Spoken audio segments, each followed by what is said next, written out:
আসসালামু আলাইকুম সম্মানিত ভিউয়ার্স।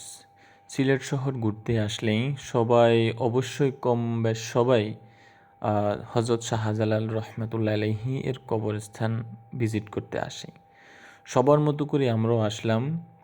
তো এখানে আসি যাই দেখলাম যে উনি বাংলাদেশে ইসলামকে নিয়ে আসছেন, ইসলাম প্রচার করছেন।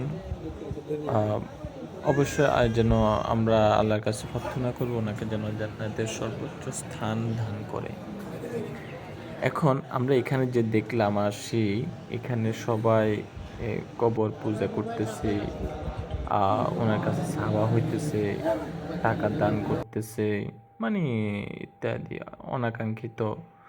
তারপরে এখানে আপনার গোলাপ জল, তারপরে এটা আগরবাতি দিতেছে।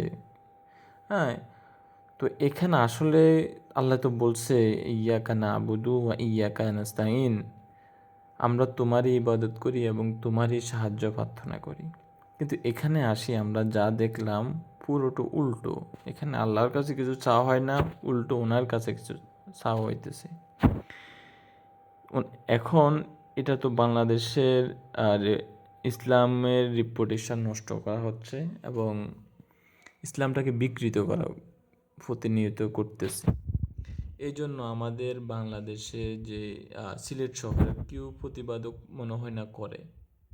তো এটার জন্য কি আমরা কি দায়ী থাকবো না? আর আমি আমার পক্ষ থেকে জানাই, সর্বোচ্চ নিন্দা জানাই, যেন কর্তৃপক্ষরা যেন এটাই দেখে, এদেরকে এটা থেকে বিরত রাখার জন্য যেন ব্যবস্থা গ্রহণ করে। এরা ইসলামের যে ইসলামটার বিতর্কিত করতেছে। এগুলো কোনো ইসলামের রুলস রেগুলেশনের মধ্যে পড়ে না। ইসলাম একটি শান্তির ধর্ম, এটি একটি নিয়মতান্ত্রিক, একটি কাঠামোগত একটি ধর্ম। এখানে আমরা বিকৃত করতে পারি না। অবশ্য সবাই দৃষ্টি আকর্ষণ করছি, এটা দেখবেন।